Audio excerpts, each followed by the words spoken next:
அனைவருக்கும் வணக்கம்.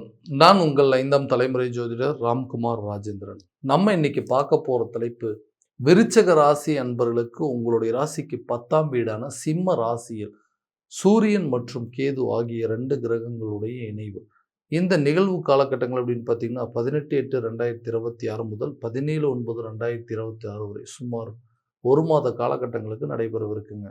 இந்த சூரியன் தன்னுடைய சொந்த வீடான சிம்ம ராசிக்கு பெயர்ச்சி அடையக்கூடிய இந்த காலகட்டங்கள் கேதுவோடு சேர்ந்து நிறைய மாற்றங்களை தரக்கூடிய ஒரு காலகட்டம் அப்படின்னு சொல்லலாம்.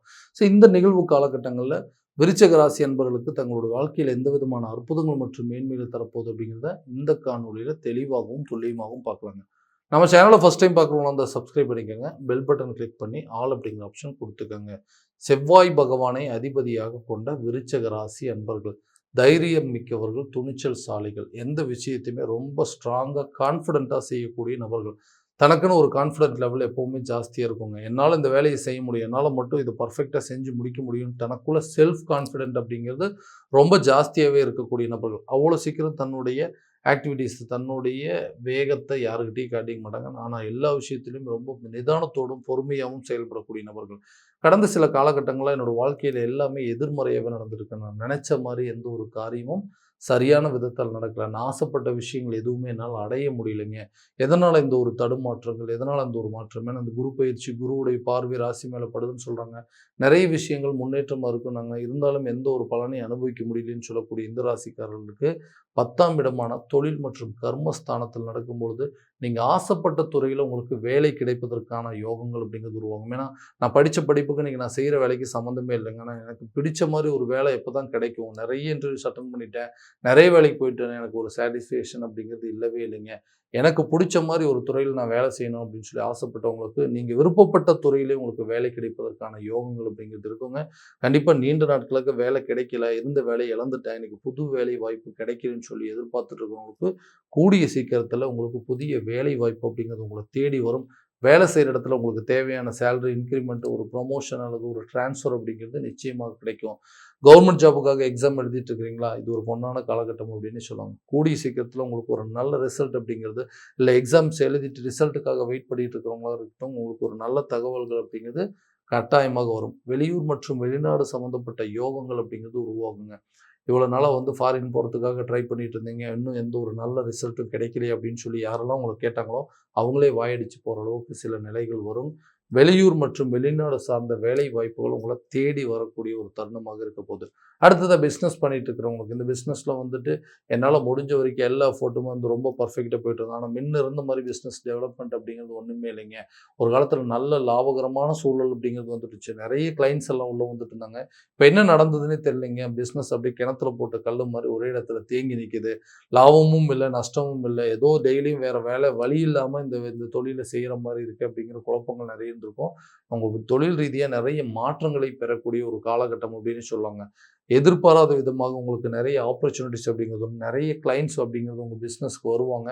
அதற்குண்டான சில இம்பார்ட்டண்ட்டான சில விஷயங்கள் பண்ணுவாங்க. பரவாயில்லைங்க, இவங்ககிட்ட போனதுனால இன்றைக்கி எனக்கு ஒரு நல்ல ப்ராடக்ட் கிடைச்சிருக்குது, எனக்கு ஒரு நல்ல விஷயங்கள் கிடைச்சிருக்குது, எல்லாமே அவங்ககிட்ட இருந்து ஒரு நல்ல அனுகூலம் அப்படிங்கிறது கிடைச்சிருக்குன்னா, ஸோ உங்களுடைய பிஸ்னஸில் நிறைய இம்ப்ரூவ்மெண்ட் செய்யக்கூடிய ஒரு காலகட்டங்கள். நீங்கள் கரெக்டாக செய்வீங்க. உங்கள் பிஸ்னஸை உங்களால் மட்டும்தான் கரெக்டாக பண்ண முடியும் அப்படிங்கிறத தெளிவாக தெரிஞ்சு அதில் நிறைய மாற்றங்களை வச்சு இன்றைக்கி ஒரு நல்ல லெவலுக்கு கொண்டு போகிறதுக்கான யோகங்கள் இருக்கும். பிஸ்னஸ் ரிலேட்டடாக வெளியூர் மற்றும் வெளிநாடு பயணங்கள் இந்த காலகட்டங்களில் மேற்கொள்வீங்க. லாபம் பல மடங்காகும். உங்களுடைய பிஸ்னஸ் எக்ஸ்பாண்ட் பண்ணுறதுக்கான யோக காலகட்டங்கள் அப்படின்னு சொல்லலாம். தொழில் ரீதியாக இதுவரை இருந்து வந்த தடைகளும் நஷ்டங்கள் அப்படிங்கிறது உங்களை விட்டு விலக போதுங்க. நல்ல லாபம் பல மடங்கு பெறுவதற்கான யோகம், புதிய தொழிலை தொடங்குவதற்கான சில வாய்ப்புகள் அப்படிங்கிறது இருக்குங்க. பழைய பார்ட்னர்ஸ் எல்லாத்தையும் ஒதுக்கிட்டு உங்களுக்குன்னு தனியாக நீங்களே ஸ்டார்ட் பண்ணுற அளவுக்கு யோகம் வரும். அப்படி இல்லையா புதுசாக பிஸ்னஸ் பார்ட்னர்ஸ் ஆட் பண்ணி அந்த பிஸ்னஸ் நல்லபடியாக ரன் பண்ணுறதுக்கான யோகங்கள்லாம் இந்த காலகட்டங்களில் நிச்சயமாக உங்களுக்கு நடக்கும். திருமணமாகாத நபர்களுக்கு திருமணம் சார்ந்த யோகங்கள். நான் ஆசைப்பட்டது எதுவுமே எனக்கு நடந்ததே கிடையாதுங்க. நானா ஒருத்தர் மேலே விருப்பப்பட்டேன், அதுவும் இன்னைக்கு நடக்காமல் போயிடுச்சு. நானும் ஒரு பொண்ணு மேலே ஆசைப்பட்டேங்க, அந்த லைஃப் இன்னைக்கு எனக்கு இந்த சரியான விதத்தில் அமையாமல் போயிடுச்சு. காரணமே இல்லாமல் என்னை விட்டு இன்னைக்கு பிரிந்து போகிற அளவுக்கு சூழ்நிலைகள் இருக்குது. சரி, அட்லீஸ்ட் நமக்குன்னு ஒரு வாழ்க்கை இருக்கும், நமக்குன்னு ஒரு சில அரேஞ்ச் மேரேஜ் அப்படிங்கிற ஒரு ஆப்ஷன் இருக்குது. அப்படி அமைகிற லைஃபாவது நமக்கு பிடிச்ச மாதிரி மாற்றிக்கலாம்னு சொல்லிட்டு நிறைய ட்ரை பண்ணிட்டு இருக்கேன். எந்த ஒரு சூழ்நிலையும் எனக்கு ஒரு நல்ல தகவல்கள் அப்படிங்கிறது கிடைக்க மாட்டேங்குது. மேரேஜ் ப்ரொபோசல் எல்லாமே ஓகே ஆகுதுங்க. ஃபைனல் ஸ்டேஜ் கல்யாணம் வரைக்கும் போகுதானே, ஏதோ ஒரு காரணத்தினால அந்த திருமணம் அப்படிங்கிறது தள்ளி தள்ளி போயிட்டே இருக்கு. ஜாதகம் பார்க்குறாங்க, பொருத்தம்லாம் நல்லா இருக்குது. ஓகே நம்ம மண்டபம் பார்க்கலாம் அப்படின்னு சொல்றாங்க. அந்த மண்டபம் பார்க்குற ஸ்டேஜுக்கு அடுத்தது போ மாட்டேங்குதுங்க. ஏதோ ஒரு காரணத்தினால வேற ஒரு விஷயம் இல்லைங்க. இத விட நாங்க பெட்டரா எதிர்பார்க்குறோம். இல்ல இந்த லைஃப் வந்து இந்த இந்த அலைன் செட் ஆகாதுன்னு சொல்லி காரணமே இல்லாம அத வந்து ஆ கேன்சல் பண்ற அளவுக்கு சில நிலைகள் அப்படிங்கிறது வந்துருச்சுங்க. இந்த நிலையினால மன உளைச்சல் ஏற்பட்டுட்டு இருந்த இந்த ராசிக்காரர்களுக்கு கூடிய சீக்கிரத்தில யார் வேண்டான்னு சொல்லி ஒதுக்கி விட்டு போனாங்களா, யார் வேண்டான்னு சொல்லி உங்கள விட்டு போனாங்களோ, அவங்களே உங்கள தேடி வந்து, ஓகேங்க இந்த லைஃப் வந்து மறுபடியும் ஸ்டார்ட் பண்ணலாம். இந்த அலைன்ஸ் வந்து ஓகே இருக்குது. இந்த மாரி பையன தான் எதிர்பார்த்தோம். இந்த மாரி பொண்ணு தான் எதிர்பார்த்தோம்ன்னு சொல்லிட்டு, இந்த விட்டு போன அந்த ரிலேஷன்ஷிப் அந்த இடத்துல கேன்சல் ஆன மேரேஜ் கூட திரும்ப நடப்பதற்கான யோகங்கள் அப்படிங்கிறது இந்த காலகட்டங்கள்ல உருவாகும். லவ் பண்ணிட்டு இருக்கிறவங்க கூட மேரேஜ் வரைக்கும் கொண்டு போறதுக்கான சூழல் அப்படிங்கிறது ஏற்படுங்க. இதனால வந்து மிஸ் அண்டர்ஸ்டாண்டிங் ஏற்பட்டுட்டு இருந்து, இத வந்து கல்யாண லெவலுக்கு கொண்டு போலாமாங்கிற குழப்பங்கள் இருந்தவங்களுக்கு கூடிய சீக்கிரத்தில அந்த ரிலேஷன்ஷிப் மேரேஜ் வரைக்கும் கொண்டு போகுங்க. ஒரு மேரேஜ் பண்ணிட்டு, அந்த மேரேஜ் லைஃப்லேருந்து வெளிய வந்துட்டு, இனிமேல் திருமண லைஃப்க்குள்ள என்ட்ரி ஆகக்கூடாது அப்படின்னு சொல்லி எதிர்பார்த்துட்டு இருந்தவங்க, 2வது திருமணத்துக்கு ஒரு வாய்ப்பு இருக்குது. இது வந்து மறுபடியும் பண்ணலாமா? இல்ல மறுபடியும் பழையபடி நம்மளோட வாழ்க்கை கசப்பான நிலையில ஏற்பட்டுருமான்னு சொல்லி பல குழப்பத்துல இருந்திருப்பீங்க. அந்த குழப்பத்துக்கு ஒரு தீர்வுகள் கிடைக்கும். கூடிய சீக்கிரத்தில 2வது திருமணத்திற்கு உண்டான யோகங்கள் எல்லாமே இந்த காலகட்டங்கள்ல கண்டிப்பாக உருவாகும். ரொம்ப வருஷமா வந்து குழந்தை பாக்கியம் அப்படிங்கிறதே இல்லைங்க. என்ன கர்மமோ தெரியல, என்ன கர்மாவோன்னு தெரியலைங்க. யார் பண்ண தப்போ தெரியல. எங்க வம்சம் வந்து விருத்தி ஆகல. எங்களுக்குன்னு ஒரு குழந்தை பாக்கியமே உருவாகலன்னு சொல்லி நெறைய மனவேதனை, மன உளைச்சல்ல இருந்திருப்பீங்க. அந்த மன உளைச்சலுக்கு கூடிய சீக்கிரத்தில நீங்கும். கர்ம வினைகள் உங்கள விட்டு விலகப் போகுது. கூடிய சீக்கிரத்தில உங்களுக்கு குழந்தை பாக்கியம் அப்படிங்கிறது உருவாகும். அதே நேரத்தில இந்த ரிலேஷன்ஷிப் சம்மந்தப்பட்ட விஷயங்கள், கணவன் மனைவிக்கு இடையே இருக்கக்கூடிய கருத்து வேறுபாடுகள் அப்படிங்கிறது, காரணமே இல்லாம இன்னைக்கு சண்டை போட்டுட்டு போற மாட்டேங்குது. நான் சொல்றது எதுவுமே எங்க கணவர் கேட்க மாட்டேங்கிறாரு. நான் சொல்றது எதுவுமே எங்க மனைவி கேட்க மாட்டேங்கிறாங்கன்னு சொல்லி ஒருத்தருக்கு ஒருத்தர் குறை சொல்லிக்கிட்டே தான் இருந்திருங்க. ஒரு காலத்தில நல்லபடியா வாழ்க்கைய எல்லாத்தையுமே அட்ஜஸ்ட் பண்ணி போயிட்டு இருந்தவங்க, இன்னைக்கு எந்த ஒரு சின்ன விஷயத்துக்கு கூட அட்ஜஸ்ட் பண்ணி போறதில்ல. ஒரே வீட்ல தான் இருக்கோம். ஆனா ஒருத்தருக்கு ஒருத்தர் பேசிக்கிறது இல்ல. காரணமே இல்லாம சண்டை சச்சரவுகள் அப்படிங்கிறது வருதுங்க. இந்த லைஃப்ப எங்களால கன்டின்யூ பண்ண முடியல. பேசாம பிரேக்கப் பண்ணிக்கலாம். இல்ல விவாகரத்து வாங்கிக்கலாங்கிற அளவுக்கு சில நிலைகள் அப்படிங்கிறது வந்திருக்கும். ரிலேஷன்ஷிப்லயும் நெறைய குழப்பங்கள் வந்து, இனிமேல் இத வந்து கன்டின்யூ பண்ணி நம்ம மேரேஜ் லெவலுக்கு கொண்டு போக வேண்டாம் அப்படின்னு சொல்லிட்டு, காரணமே இல்லாம இன்னைக்கு பிரிஞ்சு போன எத்தனையோ உறவுகள் இருக்கு. அதே நேரத்தில நம்மள தேடி வந்த ஒரு உறவுகள் இன்னைக்கு காரணமே இல்லாம நம்மள விட்டு விலகி போகுது. அந்த உறவுகள் மறுபடியும் நம்மள தேடி வராதுன்னு சொல்லி பல குழப்பங்கள் இருக்கக்கூடிய இந்த விருச்சிக ராசி என்பவர்களுக்கு கூடிய விரைவில கணவன் மனைவிக்கிடையே இருக்கக்கூடிய கருத்து வேறுபாடுகள் அப்படிங்கிற நீங்களே ஒருத்தருக்கு ஒருத்தர் பேசி உங்களுடைய பிரச்சனையை தீர்த்துக் கொள்ளக்கூடிய ஒரு காலகட்டங்கள். ரிலேஷன்ஷிப்ல இருந்த ஒரு பிரச்சனைகள் வந்து இப்ப கரெக்ட்டான விதத்தில பேசி அத வந்து திருமண லெவலுக்கு ஒப்புதல் பெறக்கூடிய ஒரு காலகட்டங்கள். நம்மள வேண்டான்னு சொல்லி விலகி போனவங்க, இன்னைக்கு எல்லா தவறையும் நம்மளையே காட்டிட்டு, இன்னைக்கு என்ன காரணத்துக்காக நம்மள விட்டு பிரிஞ்சு போனாங்களே தெரியலே!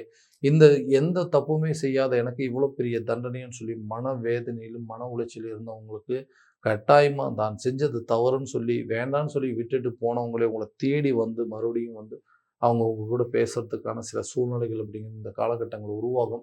விலகி போனவங்க உங்கள விரும்பி வந்து சேரக்கூடிய ஒரு தருணமாக இருக்க போதுங்க. அடுத்தது அந்த வீடு கட்டக்கூடிய யோகம், மண்மனை சார்ந்த யோகங்கள் எல்லாமே இந்த காலகட்டங்கள் உருவாகும். ஏன்னா, இந்த வெ வெ விருச்சிக ராசி அப்படின்னாவே செவ்வாயுடைய ஆதிக்கத்தில இருக்கக்கூடியவங்க. இந்த வீடு, நிலம், கட்டிடம் சம்மந்தப்பட்ட யோகத்த குடுக்கக்கூடியவர் இந்த செவ்வாய் பகவான் தான். அப்படியேற்பட்ட செவ்வாய் பகவான் நம்மளுக்குன்னு ஒரு சொந்தமா ஒரு வீடு கட்டுறதுக்கு நெறைய போராட்டங்கள சந்திச்சிருக்கேங்க. ஒரு சின்ன சின்ன விஷயத்துலலாம் கூட எனக்கு மிகப்பெரிய தடையா இருக்கு. வீட்டு வேலைய பாதியா முடிச்சுட்டேங்க. கடைசி ஸ்டேஜ்ல வந்துட்டு இன்னைக்கு நின்றுச்சு. எனக்கு வர வேண்டிய நிதி தேவைகள் அப்படிங்கிறது கரெக்ட்டான நேரத்தில கையில கிடைக்கல. இதனால நெறைய தடைகள் வந்ததுனால, அந்த வீட்டு வேலைய முடிக்கலன்னு சொல்லக்கூடிய நபர்களுக்கு கூட பண தேவைகள் அப்படிங்கிறது கரெக்ட்டான நேரத்தில வரும். அதே நேரத்தில அந்த வேலைய முழுமையா செஞ்சு முடிப்பீங்க. உங்களுக்குன்னு ஒரு இடம் வாங்குவீங்க. உங்களுக்குன்னு ஒரு பூர்வீக சொத்துக்கள் கைக்கு கிடைக்குங்க. வீடு கட்டக்கூடிய யோகம், நிலம் வாங்கக்கூடிய யோகம், வீட்டுக்கு தேவையான பொருட்கள வாங்கி மகிழுங்க. அதேபோல வண்டி, வாகனம் சார்ந்த யோகங்கள் கூட இந்த காலகட்டங்கள்ல உருவாகும். எனக்கு இந்த விஷயங்கள் தேவையே இல்லைங்க. நான் மத்தவங்களுக்காக, என்னுடைய குடும்ப வளர்ச்சிக்காக, என்னோட குடும்ப தேவைகளுக்காக இன்னைக்கு அடிஷனலா ஒரு வண்டி, வாகனங்கள் வந்து அப்கிரேட் ஆகக்கூடிய அளவுக்கு சில சூழ்நிலைகள் இருக்கு. அதுக்கு தேவையான பணம் ஒரு லோன் அப்ளை பண்ணவும் சரியான நேரத்தில கிடைக்க மாட்டேங்குது. யார்கிட்டயாவது உதவி கேட்டா கூட கிடைக்கலன்னு சொல்றவங்களுக்கு கூடிய சீக்கிரத்தில உங்களுக்கு எல்லா விதமான உதவிகள் அப்படிங்கிறது கிடைக்குங்க. நீங்க ஆசைப்பட்ட ஒரு பொருள வாங்கி மகிழக்கூடிய ஒரு காலகட்டங்கள், வீட்டுக்கு தேவையான பொருட்களை வாங்கி மகிழக்கூடிய ஒரு தருணமாக இருக்க போது. கல்வி சம்மந்தப்பட்ட விஷயத்துல, குடும்பத்துல, வீட்ல இருக்கிறவங்களுக்கு கல்வியில நல்ல ஒரு இம்ப்ரூவ்மெண்ட் அப்படிங்கிறது இருக்கும். நீண்ட நாட்களாக ஞாபக மறதிகள், குழப்பங்கள் அப்படிங்கிறது இருந்திருக்கும். எந்த துறையில சேர்ந்து படிக்கலாம், எந்த எந்த கோர்ஸ் படிக்கலாம் அப்படிங்கிற அளவுக்கு சில குழப்பங்கள் வந்திருக்கும். அந்த குழப்பங்கள் நீங்கி, உங்களுக்குன்னு பிடிச்ச துறையை தேர்வு செய்வதற்கான யோக காலகட்டங்கள் அப்படின்னே சொல்லலாங்க. உடல் ரீதியா சில பாதிப்புகள் அப்படிங்கிறது இருக்கும். தேவையில்லாத மன உளைச்சல்கள் அப்படிங்கிறதுக்கு சரியா தூக்கம் வரலைங்க, சரியா சாப்பிட முடியல. என்னுடைய வேலைய சரியா செய்ய முடியல. மாரி என்னால ஆக்டிவாவும் இருக்க முடியல. சுறுசுறுப்பே இல்லாம இருக்குது. மந்த நிலையா இருக்கு அப்படின்னு சொல்றவங்களுக்கு, ஹெல்த்ல ஒரு நல்ல இம்ப்ரூவ்மெண்ட் இருக்கும். என்ன பிரச்சனை அப்படிங்கிறது தெரிஞ்சு, ரொம்ப நாள் வியாதிகள கூட உங்கள விட்டு விலகி போற அளவுக்கு சில இம்ப்ரூவ்மெண்ட் அப்படிங்கிறது இருக்குங்க. கடன் சம்மந்தப்பட்ட விவகாரங்கள் எனக்காக வாங்கியிருந்தனா பரவால்ல. அடுத்தவங்களுக்காக உதவி செய்ய போய் இன்னைக்கு அந்த கடனுக்கு நான் வட்டி கட்டக்கூடிய நிலை வந்துருச்சு. இந்த கடன எப்படியாவது அடைக்கணும். எனக்கு வர வேண்டிய தொகைகள் வந்துச்சுன்னா, அந்த கடன முழுசா முடிச்சுட்டு, இனிமேல் இருக்கக்கூடிய காலகட்டங்கள்ல கடனே இல்லாம வாழணும் அப்படின்னு சொல்லி நெறைய யோசிச்சுட்டு இருக்கேங்க. அந்த யோசனைகள் ஈடேறும் நாள் கண்டிப்பாக உங்களுடைய பழைய பாக்கிகள் அடைப்பீங்க. கடன் இல்லாத ஒரு வாழ்க்கைய வாழ்வதற்கான முயற்சிகள் உங்களுக்கு ஒரு நல்ல பங்களிப்பு அப்படிங்கிறது இருக்கும். மத்தவங்க மத்தியில உங்களுக்குன்னு ஒரு அந்தஸ்து, மரியாதை, சுய கௌரவத்தை உயர்த்தி கொள்ளக்கூடிய ஒரு தருணமாக இருக்கப்போது, கண்டிப்பா உங்கள யாரெல்லாம் ஒதுக்குனாங்களோ, யாரெல்லாம் வேண்டான்னு சொன்னாங்களோ, அவங்களே உங்கள தேடி வருவாங்க. அவங்க மூலமா உங்களுக்கு ஒரு நல்ல அனுகூலம் அப்படிங்கிறது ஏற்படுங்க. உங்க வாழ்க்கையில நிறைய மகிழ்ச்சிகரமான சூழல் அப்படிங்கிறது உருவாகக்கூடிய ஒரு காலகட்டங்கள். எந்தெந்த விஷயங்கள்லாம் உங்களுக்கு நெகட்டிவா இருந்ததோ, அது எல்லாமே உங்களுக்கு பாசிட்டிவாக மாறக்கூடிய ஒரு காலகட்டங்கள். இழந்ததை மீட்டெடுக்கக்கூடிய ஒரு தருணம். ஏன்னா குருவுடைய பார்வை ஸ்ட்ரெய்ட்டா ராசி மேல படுறதுனால, இதுவரைக்கும் மத்தவங்க மத்தியில உங்களுக்கு இருந்த ஒரு பேட் இமேஜ் அப்படிங்கிறது டோட்டலா விலகப் போகுது. வாழ்க்கையில இனிமேல் எல்லாமே நல்லபடியா நடக்கப் போகுது அப்படிங்கிறத முழுமையா நம்புனீங்க அப்படின்னா, இந்த கோச்சார ரீதியான பலன்கள் கூட உங்களுக்கு சுப பலன்களா மாறக்கூடிய தருணம். சரி, இந்த இந்த பலன்கள் எல்லாமே உங்களுக்கு முழுசா நடக்குமா அப்படின்னா, உங்களுடைய சுய ஜாதகத்த முழுமையா தெரிஞ்சுட்டு, அதில் உள்ள திசாபுத்திகள தெரிஞ்சு சரியான விதத்தில பயன்படுத்திட்டீங்க அப்படின்னா, எல்லா விதமான வெற்றிகள் அப்படிங்கிறது உங்களுக்கு கிடைக்குங்க. உங்களுடைய ஜாதகத்த என்கிட்ட பார்க்கணும்னு விருப்பப்பட்டீங்கன்னா, கீழ தெரியிற நம்பருக்கு கான்டாக்ட் பண்ணி அப்பாயின்ட்மென்ட் ஃபிக்ஸ் பண்ணிக்கங்க. அப்படி இல்லையா ஜாதகத்த வாட்ஸ்அப் மூலமா அனுப்பிச்சு வச்சீங்க அப்படின்னா, தெளிவான முறையில் கணிச்சு துல்லியமான பலன்கள் அப்படிங்கிறது உங்களுக்கு தெரியப்படுத்தப்படுங்க. மீண்டும் அடுத்த காணொளியில் உங்களை சந்திக்கும் வரை உங்களிடமிருந்து விடைபெறுவது உங்கள் ராம்குமார் ராஜேந்திரன். நன்றி.